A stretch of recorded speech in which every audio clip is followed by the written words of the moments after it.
ओम शांति। हाणे संकल्प करो मां आत्मा शांत स्वरूप आहियां। मां आत्मा प्रेम स्वरूप आहियां।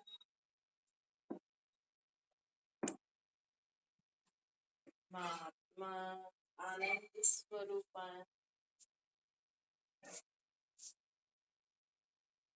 मां आत्मा ज्ञान स्वरूप आहियां।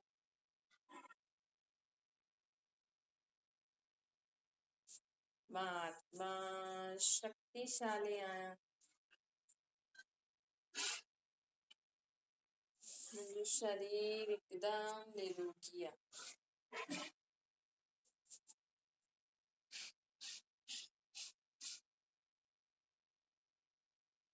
ओम शांति। अॼु मिठा मिठा श्री बाबा चवनि था, मीठे मीठी बार बाबा चवनि था कि जीवन में कॾहिं बि असांखे हीअं न चइणो खपे कि ईअं थियणो खपे,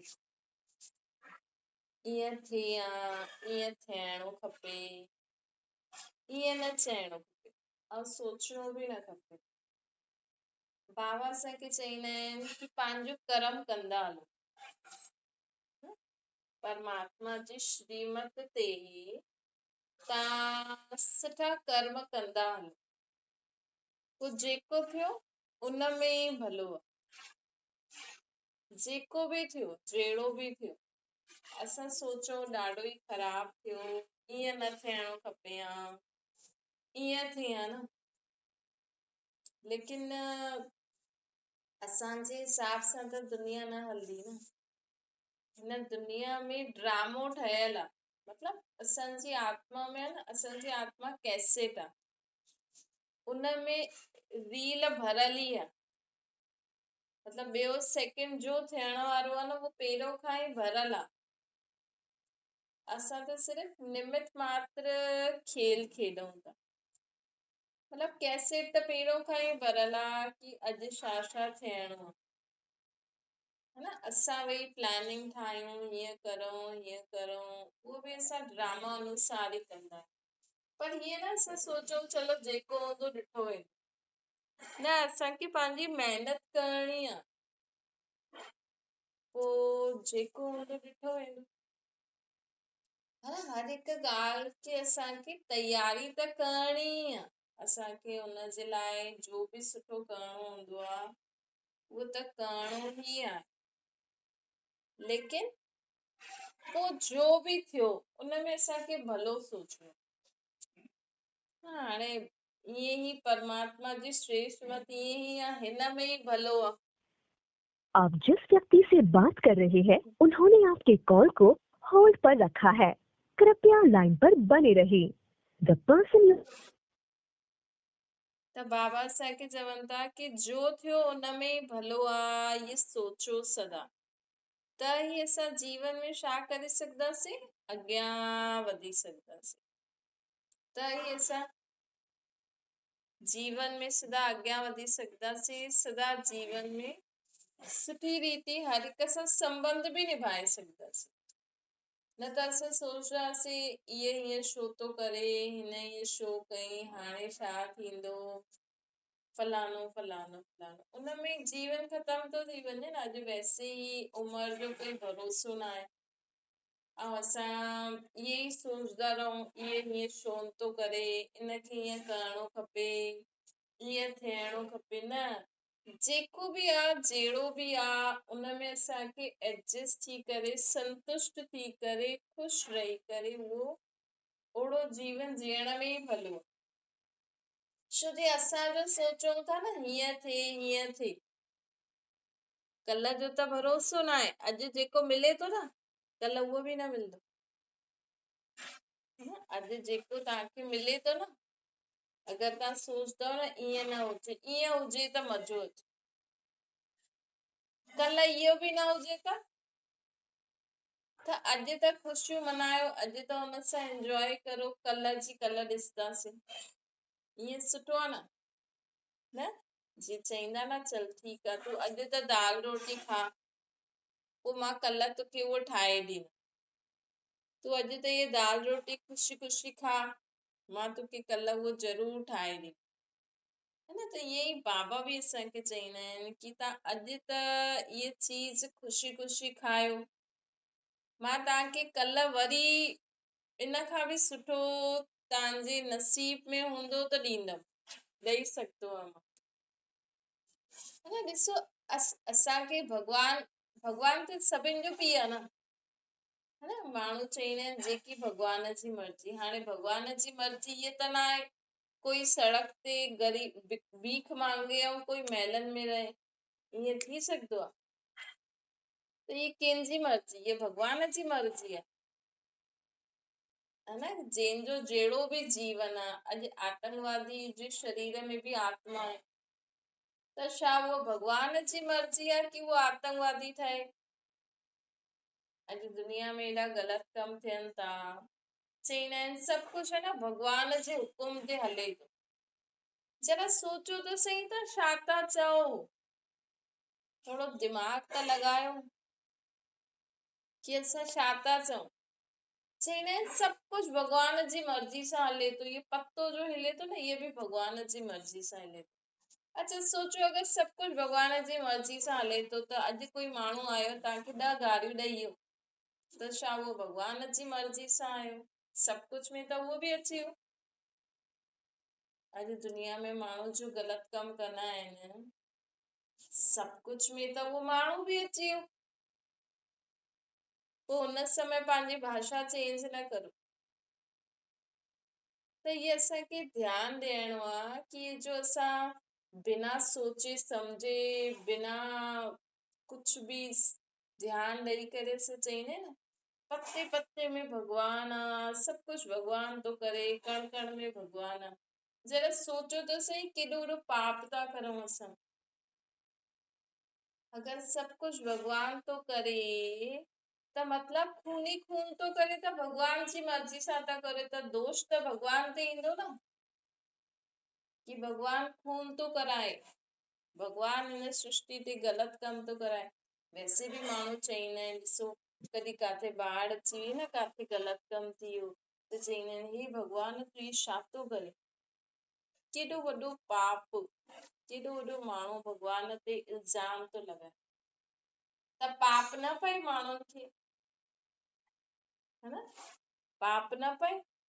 बाढ़ ईंदी त भॻवान जी मर्ज़ी सां ईंदी, भॻवान चए कि बारिश तूं एॾो पओ कि माण्हू मरी वञनि, माण्हुनि जी फसलियूं ख़राब थी वञनि।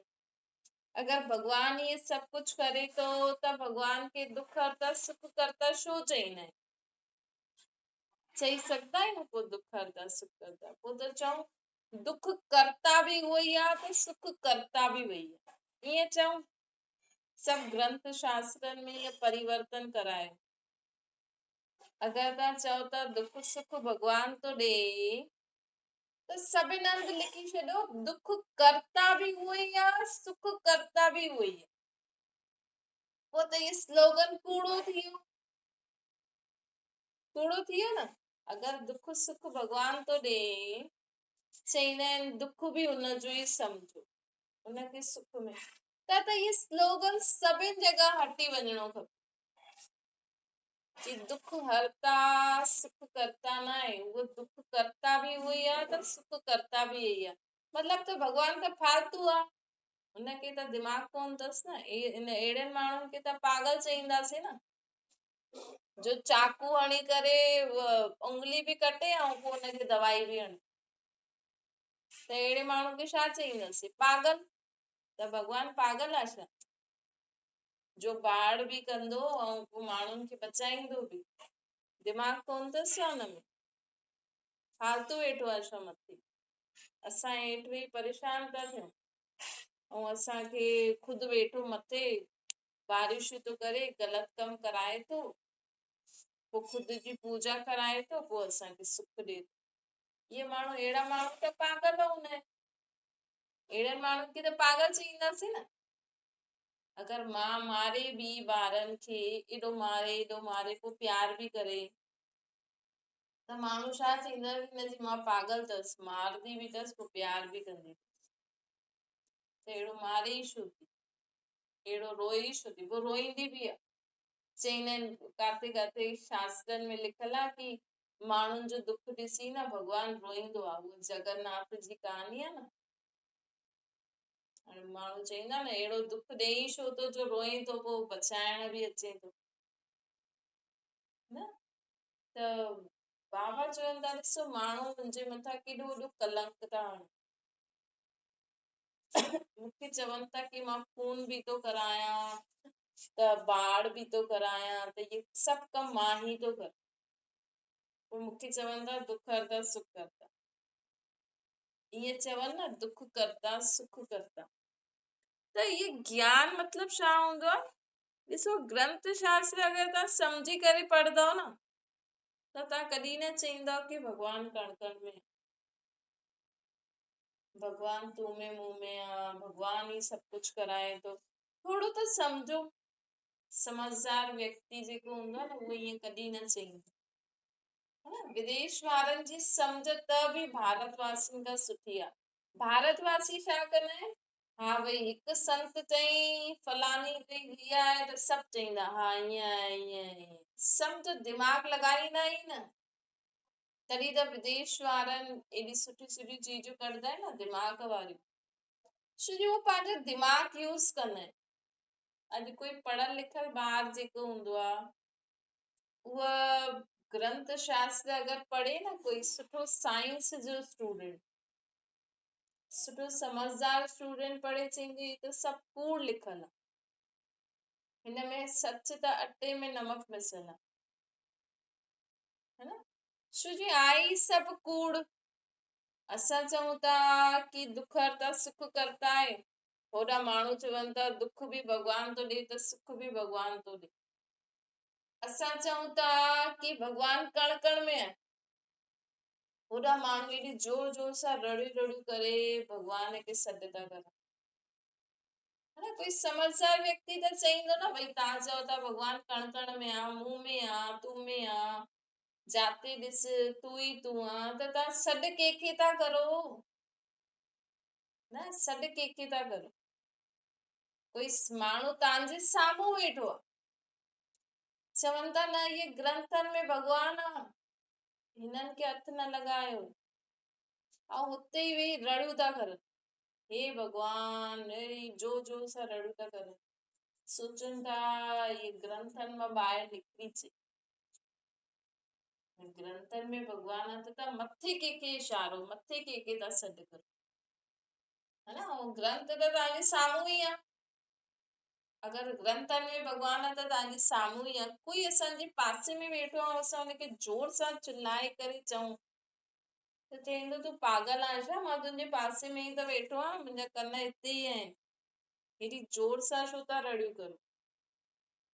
त भॻवान बि चए थो अगरि तव्हांजी मूर्तियुनि में मां आहियां, तव्हांजे ग्रंथ शास्त्रनि में मां आहियां, तव्हांजे अंदरि मां आहियां, कण कण में मां आहियां, त हेॾी जोर सां रड़ियूं करे छो भॻवान खे पुकारो था? पंहिंजे शरीर जो त ख़्यालु करो न। त बाबा असांखे इहे सेखारिनि था कि थोरो धैर्यता सां, थोरो सोचे सम्झी करे कर्म करो, थोरो सोचे सम्झी करे भॻवान खे यादि करो, सम्झो। ग्रंथ शास्त्रनि में बि जो लिखल आहे न हुनखे सम्झो। ऐं जो चीज़ तव्हांखे सही नथी लॻे कि इहे त बिल्कुलु ठीकु न आहे, त भले ई तव्हांखे ॿियनि जे साम्हूं चइणो थो पए, लेकिन तव्हां पंहिंजी सम्झ सां त सम्झी सघंदा आहियो न इहा ॻाल्हि ग़लति आहे।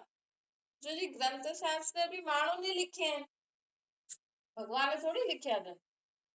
अगरि भॻवान ईअं लिखे हा त भॻवान हुनमें पंहिंजो पूरो परिचय कि मां काथे रहंदो आहियां, कीअं यादि करो, उहो सही रीति लिखे हा न।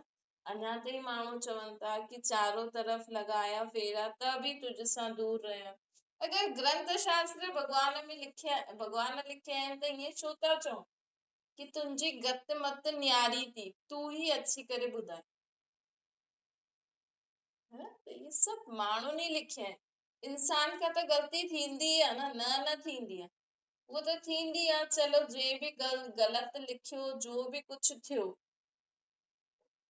लेकिन हाणे असांखे भॻवानु सम्झाइण आयो आहे त कम से कम असां हाणे त सम्झूं न।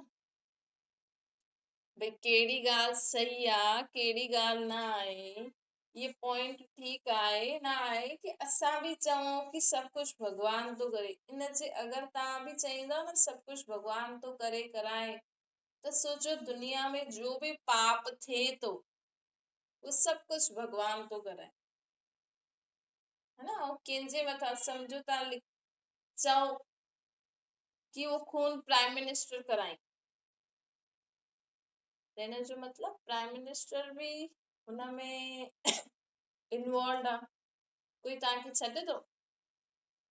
लिखी त ॾिसो, तव्हां ते केस करे छॾंदा, ईअं कीअं था चओ प्राइम मिनिस्टर खून कराए, है न।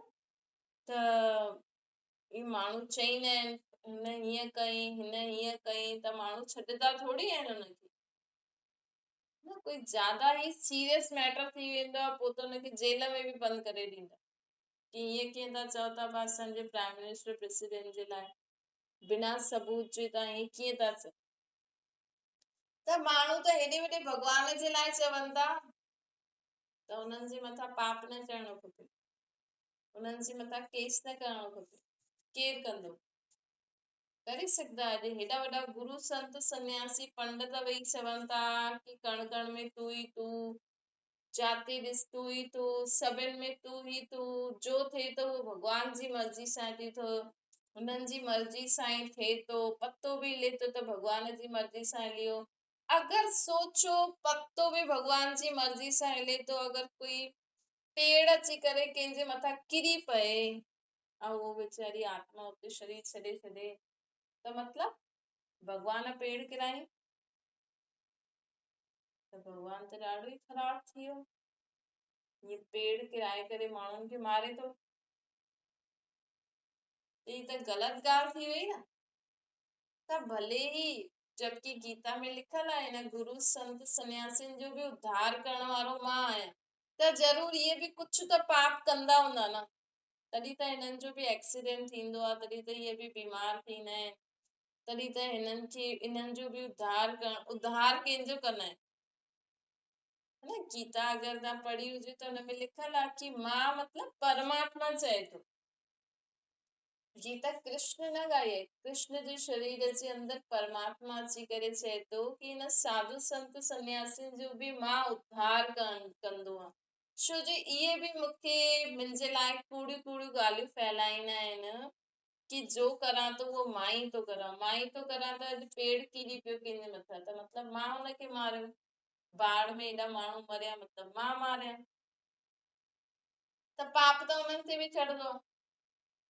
जाने अनजाने असां ॿियो पाप नथा करूं, लेकिन इहे त करूं था न, हेॾे होॾे भॻवान जे लाइ चऊं था कि तू ई सभु कुझु कराए थो, सुख दुख तू ई थो ॾे, सभु उलट पुलट आहे। अगरि तव्हां ध्यान सां हिकु हिकु लाइन जो अर्थ सम्झो न, तव्हांखे लॻंदो इहे छा आहे।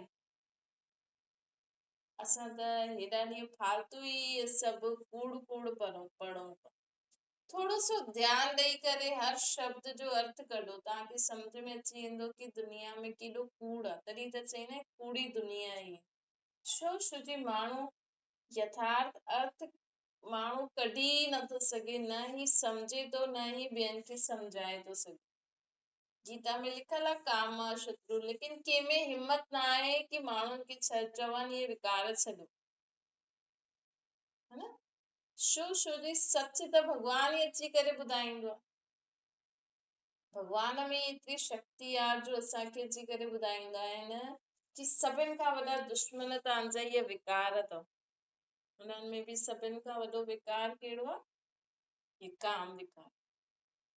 देह अभिमान पहिरियों, पोइ हुन खां पोइ जॾहिं देह जो अभिमान आयो न कंहिंखे कि मां ख़ूबसूरत आहियां, मां पढ़ी लिखी आहियां, मुंहिंजा माउ पीउ, मां फलानो फलानो, हुन खां पोइ सभु विकार शुरू थींदा।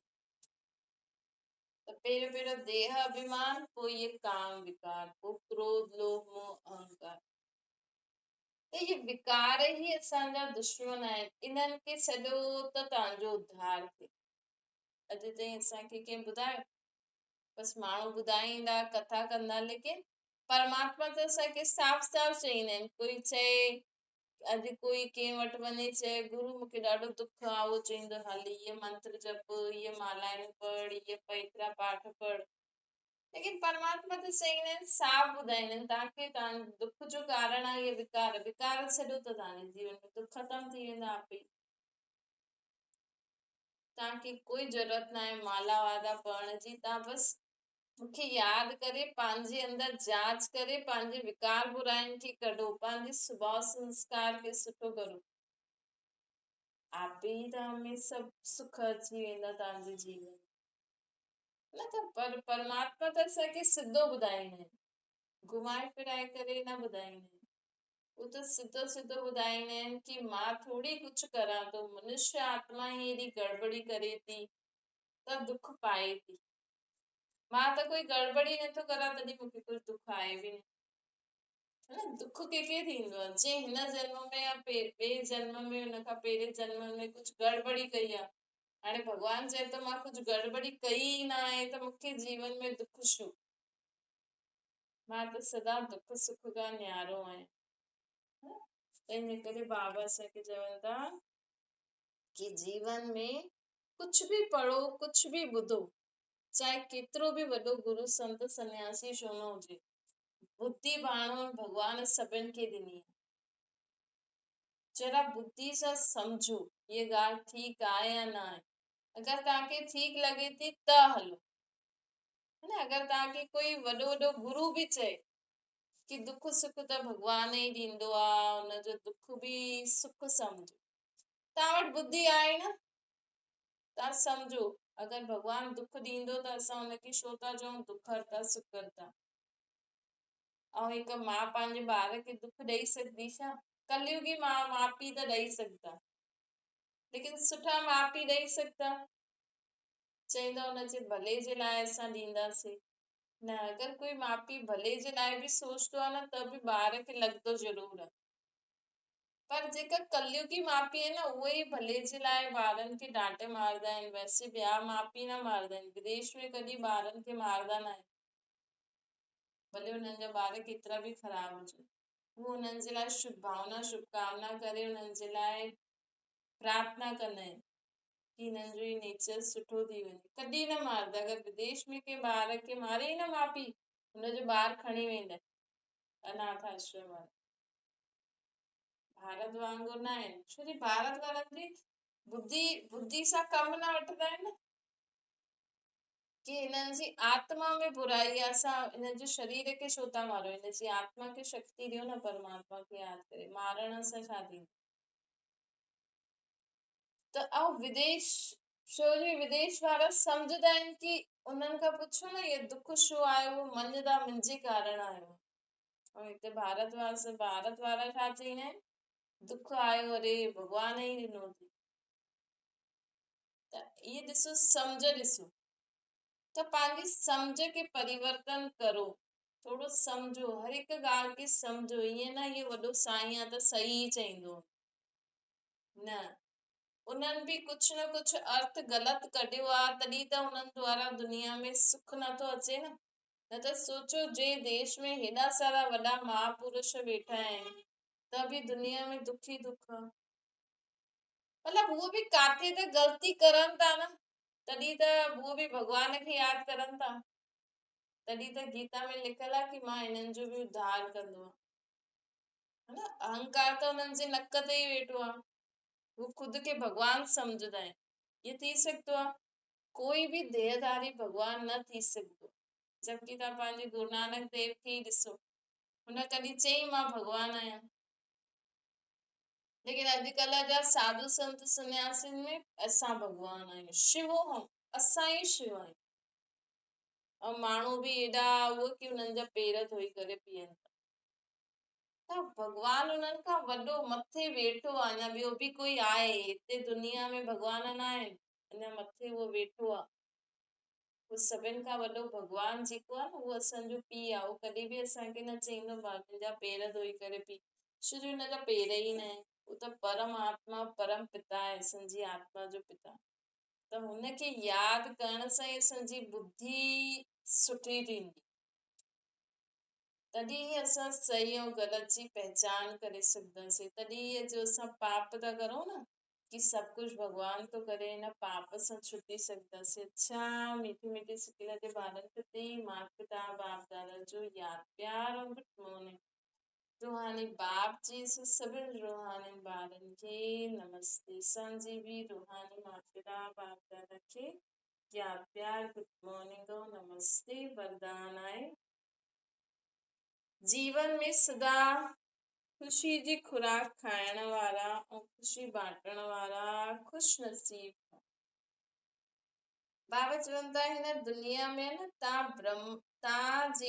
तव्हां जहिड़ो खुश नसीब कोई बि न थी सघंदो न। अगरि तव्हां मञो त भई अगरि तव्हां वटि जो आहे जहिड़ो आहे न, अगरि तव्हां हुनखे ॾिसंदव न, हुनखे सम्झी करे हलंदव न, त तव्हांखे लॻंदो मूं जहिड़ो खुश नसीब ॿियो कोई न। छोकी अॼु हर हिक जे जीवन में दुखी दुख परेशानी परेशानी आहे। अगरि तव्हां पंहिंजो जीवन ॾिसंदव, अगरि सभिनि जो ॾिसी करे ख़ुदि जो ॾिसंदव त चईंदव अरे मां त ॾाढी सुखी आहियां। हर हिक खे पंहिंजे पंहिंजे हिसाब सां खुशी मिली आहे, लेकिन कोई पंहिंजी थाली में ॾिसे ई नथो कि मुंहिंजी थाली में छा आहे। त बाबा चवनि था कि सदा यादि रखो कि मूं जहिड़ो खुश नसीब ॿियो कोई बि न आहे। सदा ख़ुदि जे जीवन खे में विशेषतायूं ॾिसंदे खुश रहो, ॿियनि खे बि खुशी बांटदा रहो और जीवन में सदा बेफिक्र रहो। स्लोगन आहे संगम युग में संगम युग मतलब कलयुग जो अंत और सतयुग जे आदि जे विच जो समय। इहे जेको समय थो हले न सृष्टि ते, ये ॾाढो ई सुठो समय थो हले। छो जे हिन ई समय परमात्मा हिन सृष्टि ते अची करे असां सभिनि खे बि पंहिंजो परिचय ॾींदा आहिनि कि असां सभु आत्मायूं परमात्मा जी संतान। हिन समय ही असांखे परमात्मा जो यथार्थ परिचय मिली सघंदो आहे कि भगवान केरा निराकार परम ज्योति परमात्मा जो परम धाम में रहंदो आहे। उनखे यादि करण जो तरीक़ो छा आहे? ख़ुदि खे आत्मा सम्झी करे उनखे निराकार रूप में मथे यादि करणो। त जॾहिं असां हुनखे हिन रीति यादि कंदा आहियूं तॾहिं असांजी आत्मा में शक्ति भरजंदी आहे, असां आत्मायूं पावन थींदियूं। त इहो समय जेको हले थो न, हिन समय असां परमात्मा खे निराकार रूप में यादि कंदासीं न, ख़ुदि खे आत्मा सम्झी त असांजी आत्मा शक्तिशाली थी वेंदी। अच्छा ओम शांति। बाबा खे यादि करो।